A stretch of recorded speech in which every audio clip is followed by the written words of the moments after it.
Bonjour, quelques retours sur le conseil municipal d'hier, bien long, qui a commencé à 17 heures et qui s'est terminé à 23 heures. Donc je vais vous faire un compte-rendu flash, voilà, les grands moments et les grands coups de gueule et les grands moments de rire et parfois pour nous un petit peu de tristesse pour ce maire qui oublie ce qu'il dit. On va pas dire qu'il est de mauvaise foi, il le prendrait mal, mais parfois il a Alzheimer. Alors cet exemple-là, c'est par exemple quand on a attaqué le fait que des élus et des présidents d'associations n'aient pas pu entrer dans une salle qui était une réunion, conférence de presse sur la phase 3 de ce fameux écoquartier qui n'en finit pas d'effrayer la chronique. Eh ben, il a dit que c'était pas prévu, que c'était une erreur. Il se trouve que Monsieur Nègre, au dernier conseil municipal, avait dit, et c'est écrit dans le PV de séance, qu'on était tous invités. J'ai moi-même été invité. Alors quand il a, mis les gens dehors, qu'il les a empêchés de rentrer, notamment des élus, c'est inacceptable. On va dire que c'est de l'extrême mauvaise foi. Maintenant, je crois que il s'était énervé parce qu'il avait découvert dans la presse la veille de ce jour-là un article qui disait que Monsieur Touzo Ménoni l'accusait d'avoir bradé la Villette et qu'il manquait 18 millions. Naturellement, c'est insupportable pour Louis Nègre. Mais en même temps, Louis Nègre, et on l'a vu hier pendant le conseil municipal, a fait venir des gens pour nous expliquer qu'on ne comprenait rien. Et il a fait venir en particulier M. Cardelli, qui est le directeur général adjoint de la métropole de Nice-Côte d'Azur. Ce n'est pas n'importe qui, et M. Cardelli est arrivé effectivement, pas en nous prenant de haut, mais en nous prenant pas au sérieux et en essayant de bonne volonté d'ailleurs de dire je vais vous expliquer pourquoi ces 18 millions manquent. Alors bon, bien sûr l'explication elle est simple, hein. On fait des travaux, c'est le rôle de la SPL de faire des travaux, c'est la métropole donc qui paye, qui fait ces travaux, et donc les 18 millions sont faits pour financer les travaux. En gros, c'est ce qu'on nous dit. Pourquoi pas? Donc le Lionel Dociani et moi-même, on était d'accord pour dire pourquoi pas. Mais quand depuis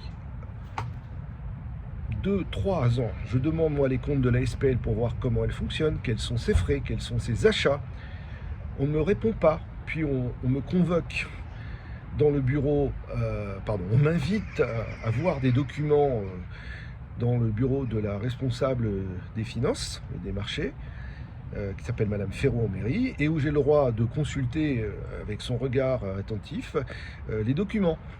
Mais ce ne sont qu'un bilan. On n'a vu aucune facture concernant les travaux, c'était le cas, c'était mon cas. Et là, c'est ce que nous avons expliqué à Monsieur Cardelli, je dis bien qu'il était de bonne foi, qu'aucun document nous avait été remis.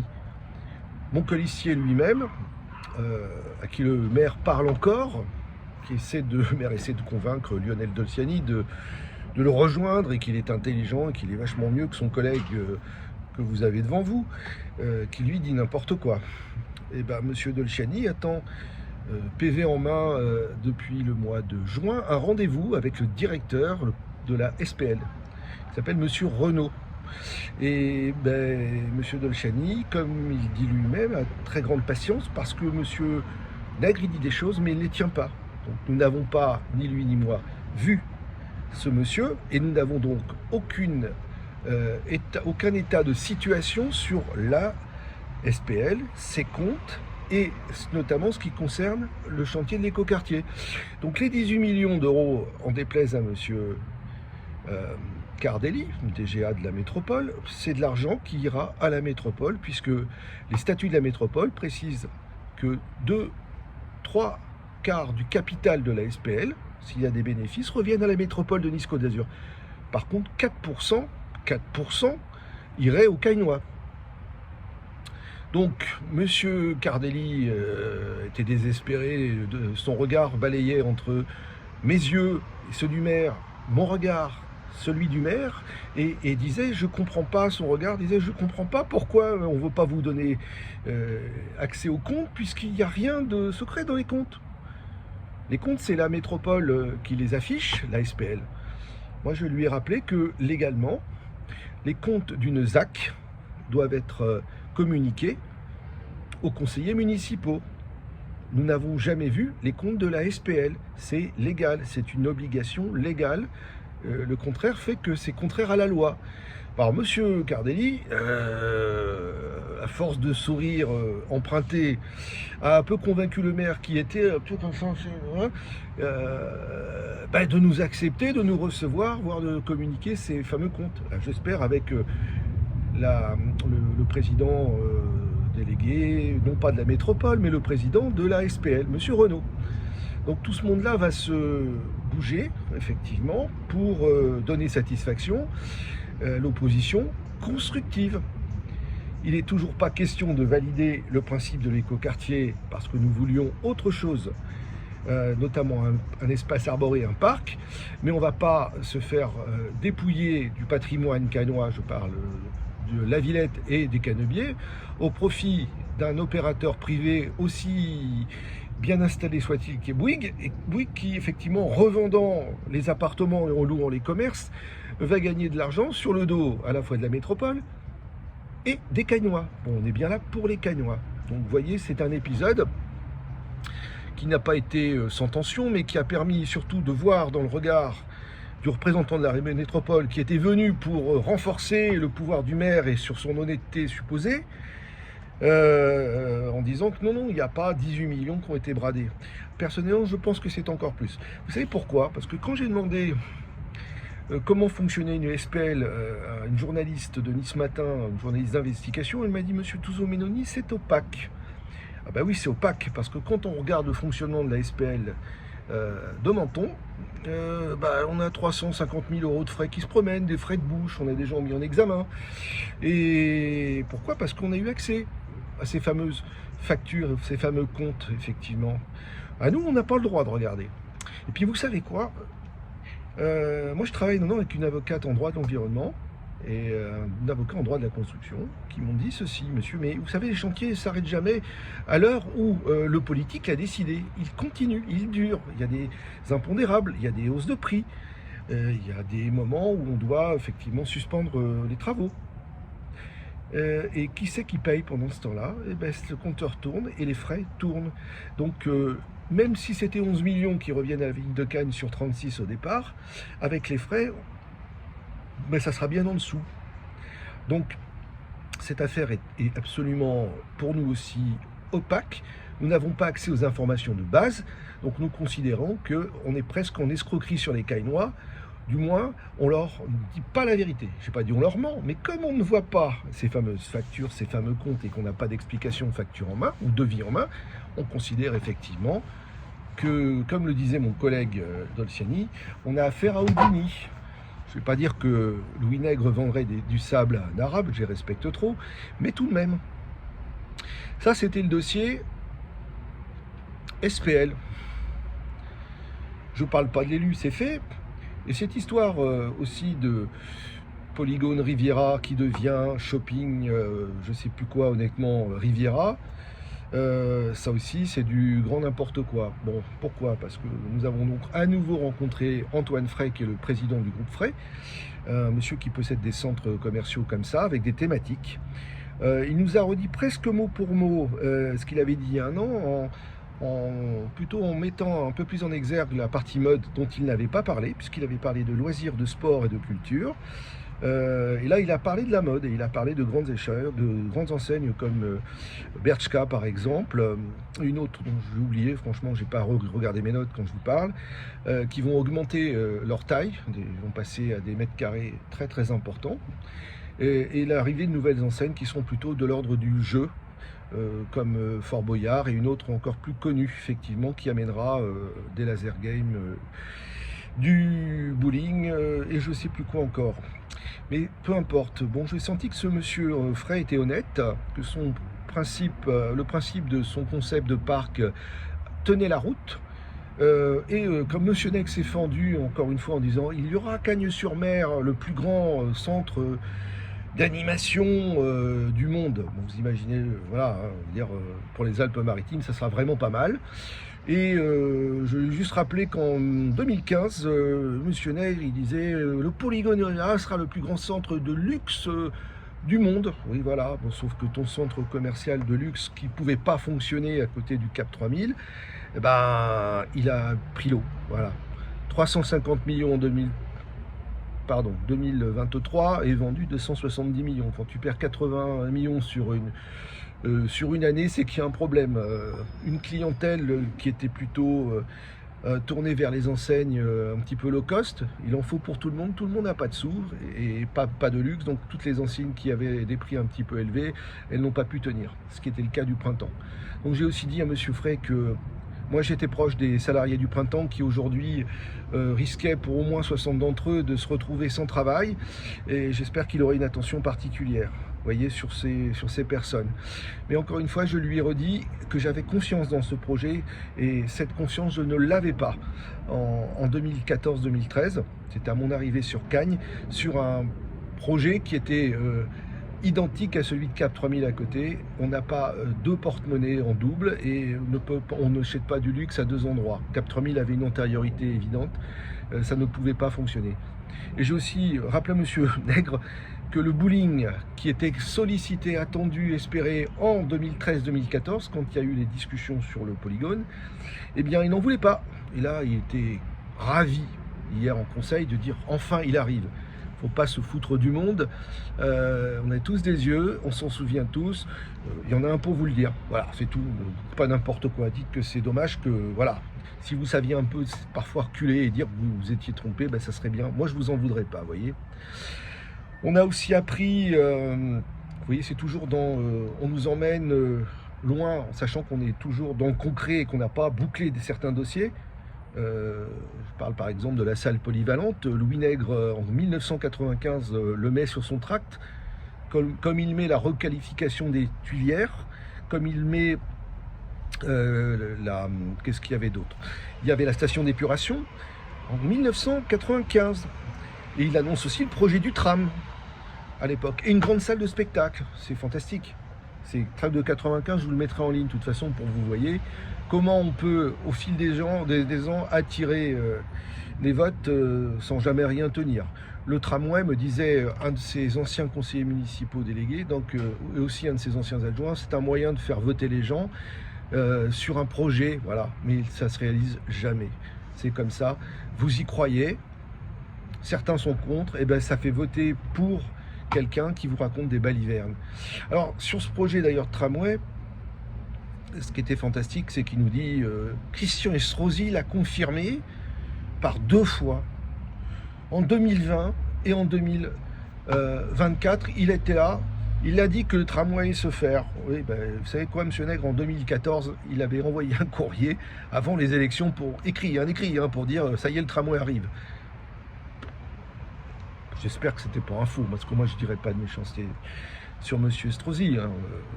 Ni lui ni sa dette d'1,7 milliard, c'est bien géré, hein, ça il n'y a pas à dire.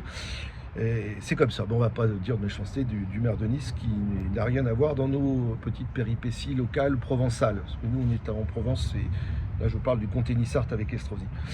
Il nous a sorti un nouveau projet. Ça y est, en faisant venir d'ailleurs j'ai passé un bon moment avec le doyen de la faculté de droit de Nice, monsieur Xavier Latour, qui est aussi vice-président de la métropole, en charge de l'enseignement supérieur et de la recherche. Donc on nous a annoncé par sa bouche des discussions qui avaient démarré il y a 1 an et qui consistaient à faire venir sur Cagnes-sur-Mer des structures d'enseignement supérieur. Ben, bravo, parce que vous savez quoi? Attendez, je vais mettre la lumière. Parce que c'est ce que j'ai écrit en 2014 dans le projet de la liste sur laquelle je me trouvais. J'arrivais à Cagnes, donc je ne connaissais pas trop la ville, mais par contre j'avais une certaine connaissance du milieu de l'enseignement supérieur dont je suis issu. Et bien, Monsieur Latour, il nous annonce qu'avec Louis Nègre et la métropole, on va nous amener 3 écoles de pointure internationale. Les noms, j'en connaissais 2. Très franchement, s'agissant d'un universitaire, Monsieur Latour, je pense qu'il n'est pas très chaud pour faire venir des écoles à pognon Afrique qui débouchent sur rien en termes de métier derrière. Hein. On paye ses études et on achète un diplôme. C'est un peu comme ça que moi je vois les choses. Mais les 3 écoles dont il a parlé, à mon avis, c'est du solide. Et puis, on nous a parlé d'implantation. Ah, alors, regrouper les deux lycées, faire un campus, bah, c'est ce que j'avais écrit dans mon programme de 2020, ça tombe bien. Bah, je voyais que Lunette et moi, finalement, on se comprend. Bon, je ne sais pas s'il a vu ce que j'avais écrit. J'en doute, parce que bon, il se suffit à lui-même, il n'a pas besoin d'aller voir ce que les autres pensent. Ben voilà, donc en gros, ce que j'avais écrit en 2014, puis en 2020 pour le développement de la partie étudiante, enseignement supérieur sur Cagnes, arrive. Et comme c'est le doyen de la fac de droit qui le porte, ben je ne peux que le croire. Mais il y a quand même un petit écueil, c'est que, bon, déjà, il n'y a pas de filière universitaire. J'ai aussi rappelé au doyen que, administrateur d'un Crous, depuis 18 ans, je siège dans un Crous au conseil d'administration. La partie logement étudiant était très importante parce que quand un candidat venait de l'international, d'un pays européen par exemple ou plus loin, il regardait l'excellence des filières, ce qui est le cas avec les écoles qu'on nous amène, mais l'endroit où on allait loger et vivre est important aussi, et c'est le critère déterminant en deux qui arrive. Donc le doyen m'a assuré qu'il avait pris conscience, comme d'ailleurs l'Université de Nice Côte d'Azur, de cette problématique-là, et que ça serait tenu. Et on nous annonce dans le dossier, parce qu'on regarde ce qui est écrit, qu'il y aura effectivement l'environnement, le bord de mer et bien sûr le tramway. Alors, je ne sais pas si le tramway arrivera un jour, mais pour moi c'est un élément qui est important pour la mobilité des étudiants, et comme je ne suis pas du tout sûr qu'ils le fassent, ça bien sûr les décideurs écoles seront très vigilants là-dessus. Maintenant, ça c'était au début du conseil, et à la fin du conseil, on nous annonce que la fameuse mosquée, la salle de prière que les croyants musulmans attendent, parce que c'est trop petit chez eux, hein, on va le dire comme ça, certains sont obligés d'aller prier dans la rue, et ben, va se trouver à côté du lycée Renoir, à côté de l'école des Canebiers, à côté des 3 écoles qui vont être construites. On nous annonce plus de 1000 élèves. Je ne suis pas sûr que cette mention figure dans le dossier apporté à la connaissance des dirigeants d'école, dans lesquels se trouve un conseil d'administration avec des entreprises derrière, des grosses entreprises qui financent ces écoles, qui sont aussi les recruteurs des futurs étudiants.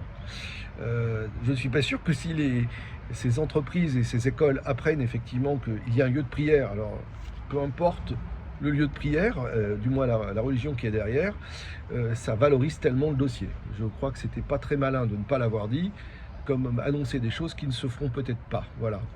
Quand je dis peut-être pas, c'est que les probabilités qu'un tramway arrive à Cagnes-sur-Mer, compte tenu des finances de la métropole et des difficultés à passer sur le terrain, même si on nous martèle d'images, comment dire, pour nous faire croire que ça y est, c'est arrivé, moi je n'y crois pas. Voilà, et je n'y crois toujours pas.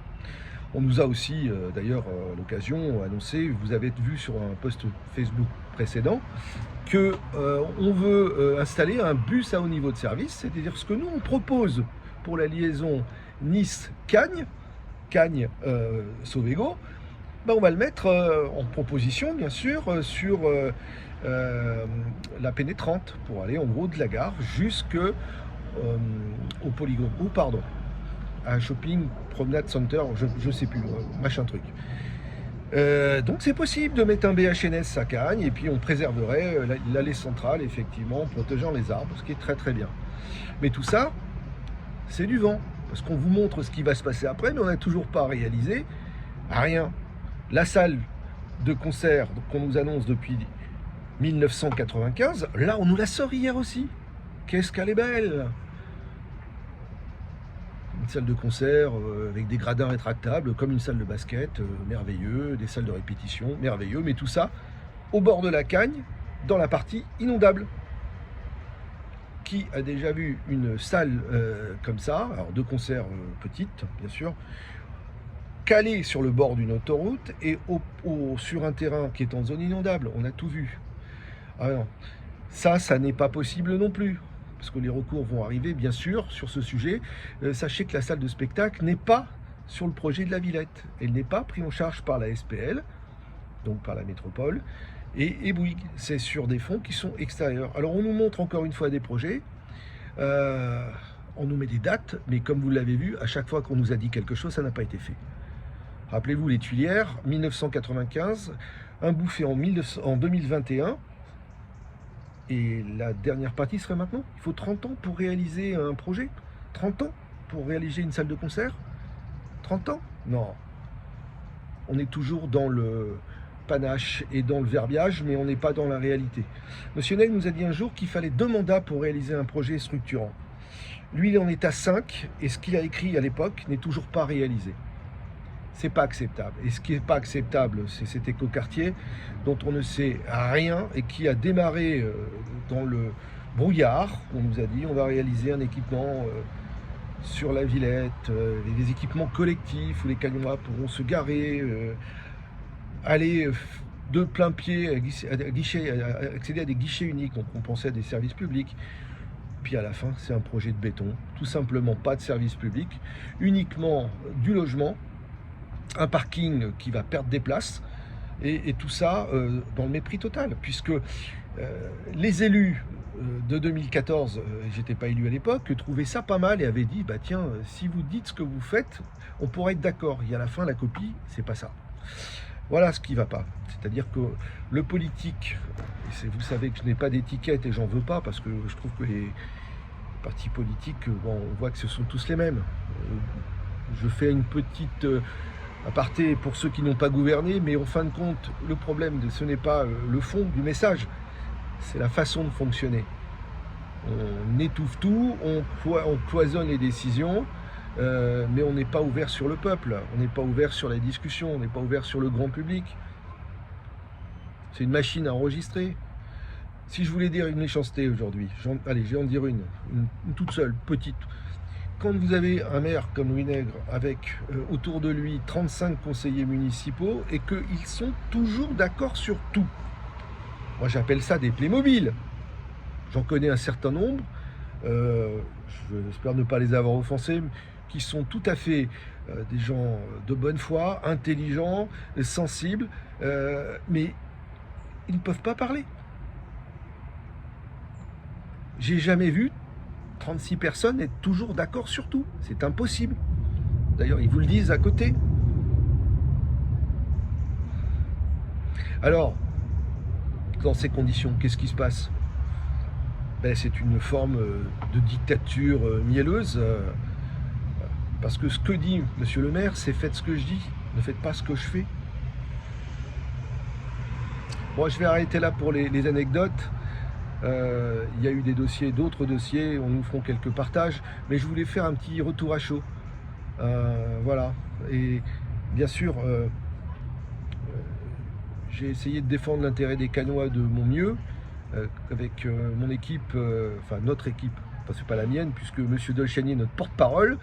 Daniel Maga et moi, on est des soldats, mais dans ce groupe qui s'appelle l'Union pour Cagnes, il y a une liberté de ton, il y a une liberté de parole, et on peut ne pas voter de la même façon. Par contre, on s'exprime tous très librement. On n'est pas, comment dire, on n'est pas des obligés, on n'a pas le petit doigt sur la couture du pantalon. On est nous-mêmes. Et on est nous-mêmes parce qu'on vous représente, voilà, avec chacun notre style. L'un qui est dans le bâtiment plutôt à la défense de l'entreprise, et il rappelle régulièrement qu'en voulant par exemple étrangler les entreprises en leur demandant de financer, c'est un exemple mais c'est le meilleur je pense, de prendre en charge, d'augmenter, comment dire, de prendre en charge une prise en charge supplémentaire pour les employés de ces entreprises qui sont autour de la métropole, c'est beaucoup d'argent, c'est plus de 50 ou 60 millions que les entreprises ont plus d'argent, et que dans ces conditions-là, elles ne peuvent pas accepter de payer un supplément d'impôt pour le transport des salariés, et sans cet argent, c'est ce qu'avait dit M. Estrosi, si il ne paye pas, c'est plus compliqué de sortir un tramway avec de l'argent qui manque. Lionel Dolciani, il voit effectivement les faillites, il les dénonce, il donne la situation des entreprises dans les Alpes-Maritimes, et je peux vous dire qu'il en parle avec ses tripes, parce qu'il est patron d'une petite boîte de presque 30 employés, et il a du mal à boucler les fins de mois, et les factures d'électricité, il les voit aussi. Voilà. Donc dans ces conditions, chacun dans son rôle. Daniel est retraité de l'armée de l'air. Nous avons tous nos sensibilités, mais on ne s'écrase pas devant quelqu'un qui, parce qu'il parle et qu'il s'appelle Louis Nègre, a raison. C'est pas vrai. On n'a pas raison tout seul, et le ton sur lequel il nous prend et l'arrogance qu'il a vis-à-vis de l'opposition, pas que nous avons à côté 5 autres conseillers municipaux d'opposition qui sont plutôt carté, on va dire cela, et dans une droite qui n'est pas centriste, entre guillemets. Ils l'ouvrent aussi, pas de la même façon que nous, mais ils l'ouvrent aussi. Voilà, ils ont un ou deux porte-paroles qui sont pas mal, mais chacun se fait renvoyer mal proprement à chaque fois dans ses carrés. Donc voilà, c'était une petite compte rendu sur le conseil municipal. Pour les gens qui regarderaient cette vidéo, on peut me joindre simplement par téléphone 07 81 98 56 48 ou bien par mail Philippe, le prénom, .tm, Touzo Menoni, mes initiales, @free.fr. Alors moi je vous dis à bientôt, bonne soirée et à votre disposition.